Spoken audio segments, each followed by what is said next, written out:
तो आज हम जानेंगे how to use IF formula Excel in Hindi. जी हाँ दोस्तों, तो आज का जो टॉपिक इसी फॉर्मूले पर बेस्ड है, तो वीडियो को लास्ट तक आपको देखना है। अगर इफ फॉर्मूले को बेहतर तौर पर आप समझना चाहते हैं तो इस वीडियो को लास्ट तक आपको देखना होगा। मैं इसलिए पहले ही आपको ये इन्फॉर्मेशन दे रहा हूँ, ठीक है। तो यहाँ पर देखिए, मैं छोटी छोटी चीज़ें इसमें समझाऊंगा कि इफ फॉर्मूला आखिर काम कैसे करता है और इसमें क्या क्या चीज़ें होती हैं। ये देखिए, ये 3 चीज़ों पर काम करता है। मैं छोटा सा एग्जांपल लेता हूँ यहाँ पर। एक तो चलेगा ये इक्वल टू पर, यानी कोई भी वैल्यू अगर किसी भी वैल्यू के बराबर है, या कोई भी वैल्यू किसी वैल्यू से बड़ी है, या कोई भी वैल्यू किसी वैल्यू से छोटी है। ये सिर्फ इन 3 फंक्शनैलिटी पर काम करता है, ठीक है। इसके अलावा आप इसमें कुछ भी जोड़ जगोड़ करके कुछ भी एडजस्ट कर सकते हैं। तो मेन पॉइंट इसके हैं इक्वल, ग्रेटर देन और लेस देन। यानी कि अगर मान लीजिए इस वाली सेल में लिखा हुआ है 1, ठीक है, तो इस फॉर्मूले को बताना होगा कि ये जो 1 है वो इस सेल में लिखा हुआ है। तो उसको बताने के लिए हमें इक्वल फंक्शन का इस्तेमाल करना पड़ेगा। एक होता है ना मैथमेटिक्स में कि मान लिया जाए, है ना, ये वाला जो पॉइंट है, तो वो मान लिया जाए जो है वो इसके अंदर है। अब इससे आप टेक्स्ट भी जो है प्रोवाइड करा सकते हैं, मतलब इफ फॉर्मूले को बता सकते हैं कि यहाँ पर 1 लिखा हुआ है, यहाँ पर कुछ टेक्स्ट में मैसेज लिखा हुआ है, कुछ भी। तो यहाँ पर समझ लेते हैं छोटे से एग्जांपल के साथ में। ये देखिए, यहाँ पर देखिए मैंने एक एग्जांपल लिया। अगर इफ का मतलब होता है यदि, और जैसे ही आप टैब प्रेस करेंगे इफ लिखने के बाद में, तो यहाँ पर 3 ऑप्शंस आपको देगा। इनको भी समझना बहुत ज़्यादा इम्पोर्टेंट होता है। ये तो आपको समझ में आ गए होंगे।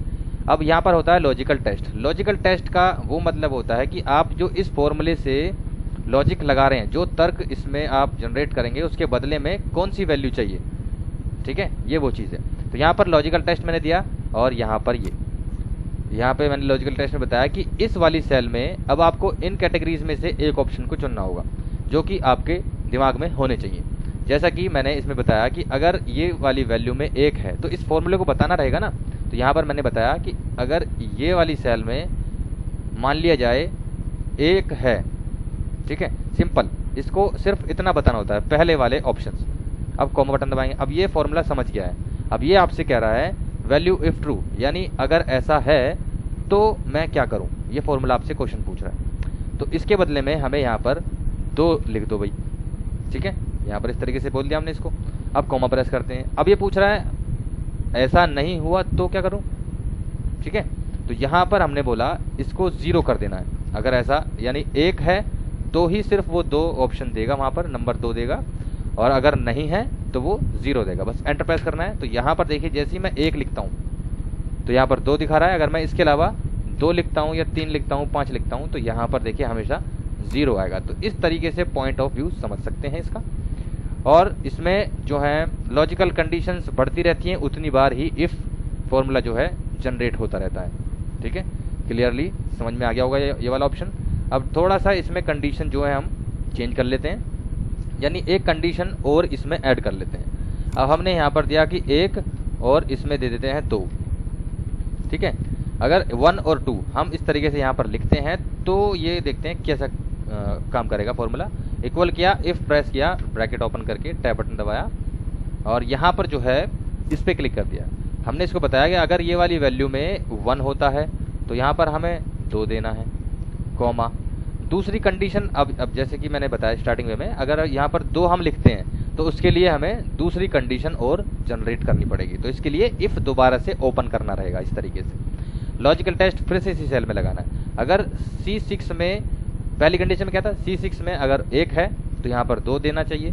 अगर C6 में 2 है, ठीक है, तो यहाँ पर हमें ये 4 देना चाहिए, मतलब 4 दिखा है। अब ये पूछ रहा है अगर कुछ और भी कंडीशंस हैं तो आप फिर से इफ खोलेंगे और फिर से कंडीशन को उसमें टाइप कर देंगे इसी तरीके से। समझ में आ रहा होगा। और यहाँ से मैंने इसको बताया कि अगर ऐसा नहीं है तो 0, क्योंकि हमारे पास और कंडीशंस नहीं है। अगर होती तो हम इसमें देते हैं। ब्रैकेट को क्लोज कर देंगे, एंटर प्रेस कर देंगे। अब देखिए यहाँ पर इस तरीके का ऑप्शन है, तो घबराने वाली कोई बात नहीं है। इसका मतलब है कि आपका फॉर्मूला सही है। और ये इस तरीके का ऑप्शन इसलिए देता है क्योंकि हमने एक ब्रैकेट यहाँ पर था, दूसरा ब्रैकेट यहाँ पर था, ठीक है।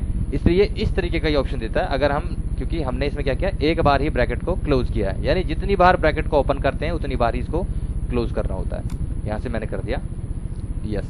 तो जैसे ही हमने यहाँ पर 2 लिखा, देखिए उसकी डबल यहाँ पर उसने चार्ज दे दिए। 1 लिखता हूँ तो यहाँ पर 2 दिखाएगा, और 2 लिखता हूँ तो यहाँ पर 4 दिखाएगा, और यहाँ पर अगर मैं 3 करता हूँ तो 0 दिखाएगा, या फिर 0 भी लिखता हूँ तो भी वो 0 दिखाएगा। कमांड जो है वो सिर्फ 2 और 1 पर बेस्ड है। यहाँ पर समझने वाला पॉइंट ये है, तो क्लियरली समझ में आ गया होगा। अब बढ़ते हैं थोड़ा सा एडवांस लेवल की तरफ में। यहाँ पर देखिए मैंने एक वैल्यू लिखी कि भाई यहाँ पर इसमें हम कम से कम 3 से 4 कंडीशंस अप्लाई करेंगे, तो थोड़ा सा ध्यान से देखना है, थोड़ा सस्पेंस बनने वाला है वीडियो में। तो यहाँ तक आपने देख लिया, बहुत अच्छी बात है, लेकिन थोड़ा सा हो रही है। यहाँ पर मैंने लिखा 2, और इस वाले सेशन में हम कुछ कमांड प्रोवाइड कराएंगे इस फॉर्मूले के जरिए, और यहाँ पर मैं लिख देता हूँ फिर से कुछ और वैल्यू, जैसे कि मैंने लिख दिया 3, और यहाँ पर हमें इसका सोल्यूशन चाहिए। तो हमने इफ फॉर्मूले से बताया कि अगर मैं इस वाले सेशन में यहाँ पर मैं लिखता हूँ, क्या लिखेंगे, मैंने लिखा कि सम, मैंने कमांड दी इसमें सम, SUM, तो यहाँ पर ये सामने वाली जो वैल्यू हैं ये इन दोनों को जोड़ देगा। ठीक है, अगर मैं यहाँ पर लिखता हूँ मल्टीप्लाई, ठीक है, तो यहाँ पर इन दोनों सामने वाले जो बॉक्स में जो भी वैल्यूज हैं इनकी मल्टीप्लाई करके जो भी सॉल्यूशन होगा वो यहाँ देगा। ठीक है, तो इसी तरीके से डिवाइड और इसी तरीके से माइनस यानी सब्ट्रैक्ट। तो समझ लेते हैं पॉइंट ऑफ व्यू क्या होता है। यहाँ पर इफ फॉर्मूला मैंने लिखा और यहाँ से कंडीशन वाले ऑप्शन पर गए यानी बॉक्स पर गए, और इसको बताया कि अगर इसमें ये बराबर होता है क्या, सम के, तो जब भी हम टेक्स्ट वैल्यू को लेते हैं फॉर्मूले के अंदर तो इन्वर्टेड कॉमा लगाना बहुत ज़्यादा कंपलसरी होता है, नहीं तो फॉर्मूला काम नहीं करता। ठीक है, यानी कोई भी वैल्यू अगर टेक्स्ट में हम ले रहे हैं तो उसमें डबल कोटेशन मार्क लगाना कंपलसरी है। सिंपल सी भाषा में ये फॉर्मूले का मेथड है।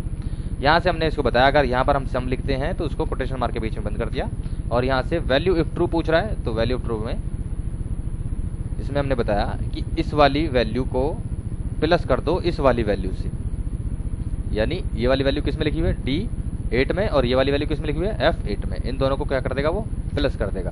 तो यहाँ पर देखिए होगा क्या, क्योंकि ये फॉल्स इसलिए आ रहा है, यहाँ पर सम नहीं है, जैसे ही सम होगा ऑटोमेटिक ये 3 और 2 को जोड़ देगा। बस इसी तरीके से कंडीशंस को अप्लाई करते हुए जाना है। जैसा कि मैंने बताया अभी हमारे पास में 3 कंडीशन अभी बाकी हैं, तो इसी तरीके से इफ दोबारा से खोला, ब्रैकेट ओपन किया, अब इसको बताया यहाँ पर जो है अगर इस वाले सेल में यहाँ पर हम लिखते हैं मल्टी, ये cell equal to quotation mark MULTYPLY, sorry गलती हो गई, यहाँ से I आएगा और लास्ट में Y आएगा, मल्टीप्लाई। ठीक है, और कोटेशन मार्क के बीच में फिर से बंद किया, कॉमा प्रेस किया। अब इसका सोल्यूशन बताना है कि अगर ऐसा हुआ, मल्टीप्लाई हुआ, तो इस वाली वैल्यू की मल्टीप्लाई कर देंगे इस वाली वैल्यू से। ठीक है, यहाँ पर देखिए, और यहाँ से फिर से मैंने कॉमा प्रेस किया, फिर से इफ प्रेस करते हैं, ब्रैकेट ओपन करते हैं, लॉजिकल टेस्ट वाली वैल्यू पर जाते हैं, यानी किस वैल्यू पर, ये जो है E8 में। यहाँ से फिर से मैंने किया इक्वल प्रेस और कोटेशन मार्क का साइन लगाया, और यहाँ पर हमने अगली वैल्यू को देना है अगर DIVIDA, अगर ये होता है हम यहाँ पर लिखते हैं डिवाइड, तो आमने सामने की वैल्यू में डिवाइड कर दें। ठीक है, तो यहाँ पर क्या करेगा, ये इस वाली वैल्यू को डिवाइड कर देगा इस वाली वैल्यू से। ठीक है, और यहाँ से फिर से कॉमा दबाया। अब लास्ट कंडीशन बची है, तो थोड़ा सा बस कॉम्प्लिकेटेड हो रहा होगा मेरे हिसाब से, तो बस वीडियो पर बने रहें तभी पूरा प्रॉपर वे में समझ आएगा। अब लास्ट ऑप्शन बताया सबट्रैक्ट वाला, तो यहाँ पर हमें सबट्रैक्ट लिखना होगा, इस तरीके से लिखा कोटेशन मार्क के बीच में, और यहाँ से जो है हमने इसको किया कॉमा प्रेस करके वैल्यू इफ ट्रू, अगर सबट्रैक्ट होता है तो क्या करना है, अब ये पूछ रहा है हमसे। तो मैंने बताया कि D8 को माइनस कर देंगे हम इस वाली वैल्यू से।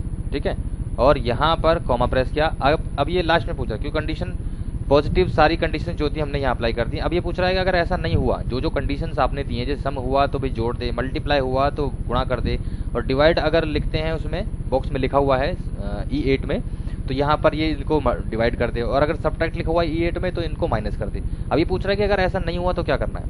ठीक है, तो यहाँ पर हमने इसको बताया कि अगर ऐसा नहीं है तो भाई यहाँ पर हमें 0 दे दे, कुछ नहीं। ठीक है, और ब्रैकेट जितनी बार ओपन हुआ है उतनी बार इसको हम क्लोज कर देंगे और एंटर प्रेस कर देंगे। प्रेस करते ही यहाँ पर यस का ऑप्शन आएगा, यस कर देंगे। तो यहाँ पर देखिए सम लिख रहे हैं तो जोड़ दे रहा है। यहाँ पर हम करते हैं सबट्रैक्ट में थोड़ी सी वैल्यू को इंक्रीज भी कर सकते हैं यहाँ से, जैसे कि मैंने यहाँ पर 10 कर दिया तो ये जुड़ ये हो जाएगा, और डिवाइड करते हैं तो हो जाएगा, सब चीज़ होंगी MULTIPLY। स्पेलिंग में कोई करेक्शन नहीं होनी चाहिए, जो फॉर्मूले के अंदर लिखा है सिर्फ और सिर्फ उसी वैल्यू को ये कमांड वो बटन बनाएगा। तो यहाँ पर देखिए 10 इंटू मल्टीप्लाई कितना हो गया, 10 मल्टीप्लाई बाय 3 30। यहाँ से हमने कर दिया इसका डिवाइड, DIVIDE, एंटर प्रेस करते हैं तो डिवाइड से ये आ गया। ठीक है, अब हम इसको सब्ट्रैक्ट करते हैं, SUBTRACT, सब्ट्रैक्ट करेंगे तो ये 10 में से इतने गए तो ये हो गया। तो इस तरीके से मल्टीपल कंडीशन और सिंगल कंडीशन बेस्ड पर ये फॉर्मूला मैंने आपके लिए बता दिया है। मिलेंगे अगली वीडियो में, इफ़ के ऊपर ही मैं वीडियो लाने वाला हूँ, थोड़ा सा लंबा सा डेटाबेस लेकर के आऊँगा। तो डेटा एंट्री की वीडियो में आज सिर्फ इतना ही। तो मिलते हैं अगली वीडियो में, तब तक के लिए thank you so much, take care, bye bye and love you guys.